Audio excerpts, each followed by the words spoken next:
자, 이것 좀 보세요. 나사가 최근 특이한 사진을 온라인에 올렸어요. 태양이 재고 랜턴 같아 보여요. 이 멋진 사진은 인터넷에 널려 있었어요. 하지만 어떤 사람들은 이게 위험한 신호면 어쩌지? 하면서 궁금해했어요. 어디 봅시다. 사실 이 사진은 많은 걸 떠올리게 할 수 있어요. 예를 들어 악명 높은 마시멜로맨이요. 아니면 그 인기 많은 웃는 스펀지요. 하지만 소름 끼치는 미소와 주황색 때문에 대부분의 사람들은 여기서 재고 랜턴을 봐요.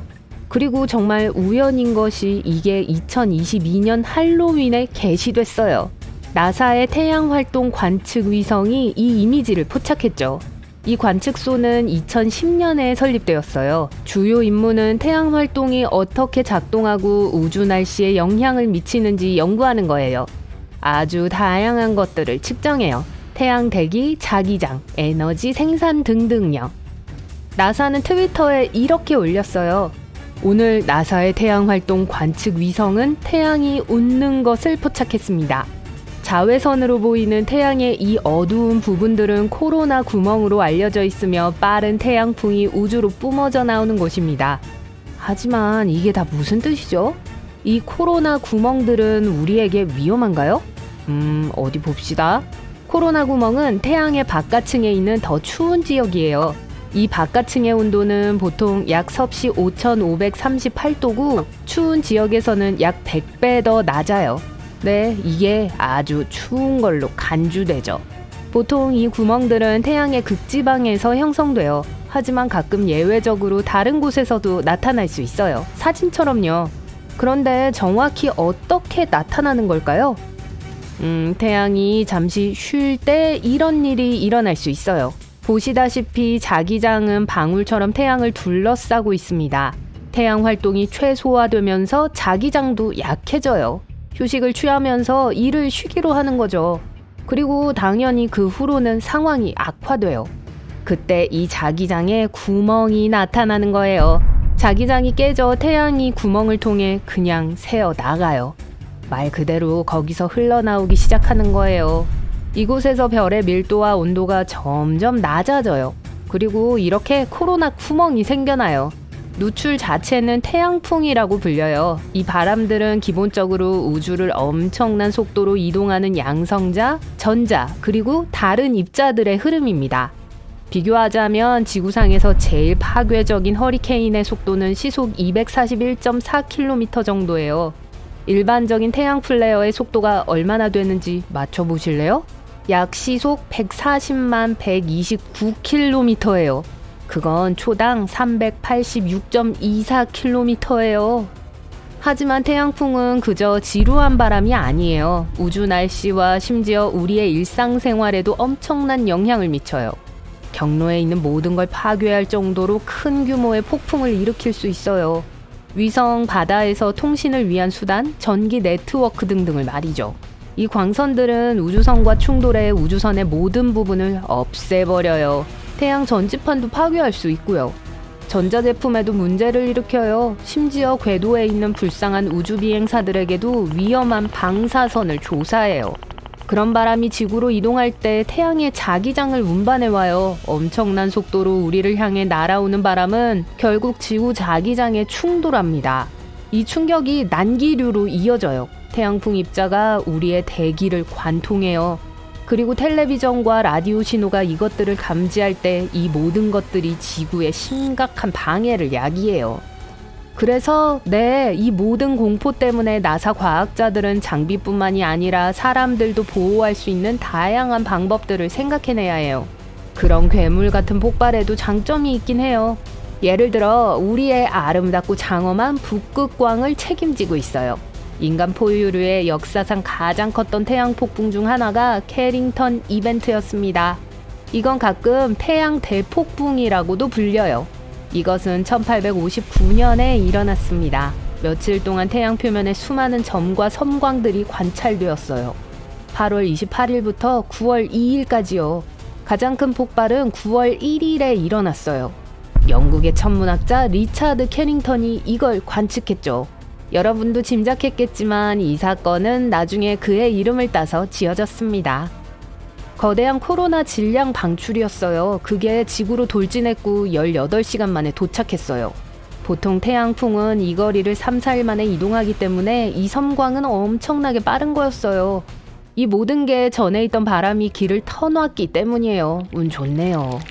그러고 나서 9월 1일부터 2일까지 우리의 역사상 가장 큰 지자기 폭풍이 세계를 통과했습니다. 유럽과 북미 전역에서 새로운 전화 시스템이 작동되지 않았어요. 전신국에는 많은 불이 붙었어요. 정말 끔찍했어요. 네, 적어도 전 세계의 사람들이 아름다운 북극광을 볼 수 있었으니까요. 심지어 카리브해와 다른 열대지방에서도 볼 수 있었죠. 그리고 재밌는 사실은 로키 산맥 너머로 이 불빛들이 너무 밝아 지역의 금광 채굴업자들을 깨웠습니다. 광부들은 아침이라고 생각하고 아침을 준비하기 시작했죠. 과학자들은 이런 대규모 사건들이 지구에 약 500년에 한 번 일어난다고 해요.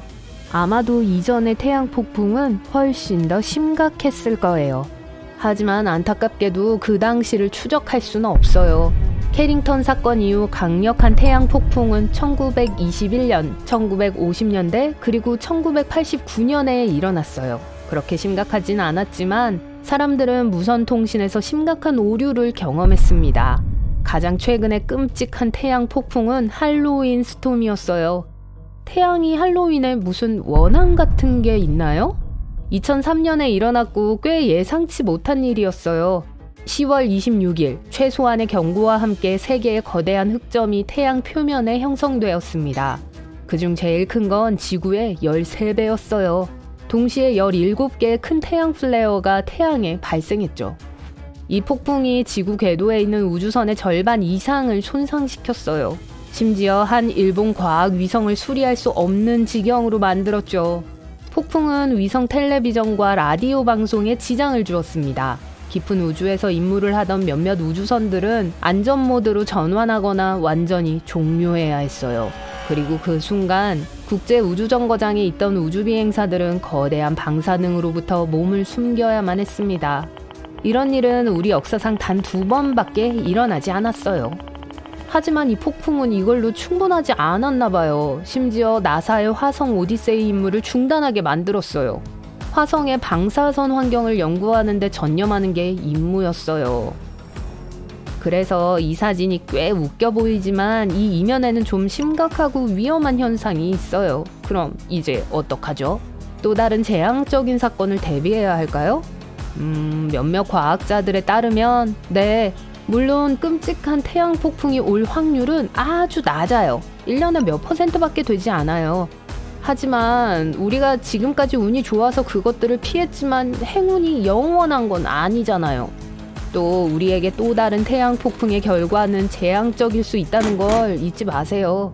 21세기에 우리는 기술에 아주 의존하고 있어요. 19세기에는 이런 것들을 무시할 수 있었지만 지금은 쉽지 않을 거예요. 좋아요. 하지만 진지하게 걱정 안 하셔도 돼요. 왜냐고요? 이제 이 이야기의 주요 반전을 알게 되실 거거든요. 사실 이 이미지는 전혀 새로운 게 아니에요. 나사는 2014년 10월 8일부터 이런 종류의 사진을 찍고 있었어요. 할로윈 직전에 이걸 올리면서 약간의 농담을 한 거예요. 그리고 이 사진에서 태양이 으스스한 미소를 짓고 있어도 걱정하실 필요 없어요. 이 사진은 사람의 눈에는 보이지 않는 자외선 스펙트럼으로 찍은 거예요. 기본적으로 이건 인공적으로 만들어졌다고 할 수 있어요. 그냥 2세트의 극단적인 자외선 혼합물일 뿐이죠. 그런데 네, 이미지는 진짜예요. 하지만 색깔은 그걸 만든 예술가가 고른 거예요. 그래서 의도적으로 이 절제된 무서운 효과를 만들어낼 수 있었던 거죠. 여기서 얼굴이 보인다는 것도 착시현상일 뿐이에요. 이 사진을 확대해보면 단지 무작 위에 컬과 웨이브라는 걸 알 수 있을 거예요. 마치 구름을 볼 때 다양한 모습과 물체를 보는 것과 같은 거예요. 그러니까 당황하실 필요 없어요. 실질적인 위협은 되지 않아요. 긴장 푸시고 태양이 우리에게 인사를 보내면서 미소 짓기로 했다고 생각하시면 돼요. 생각하면 귀엽죠?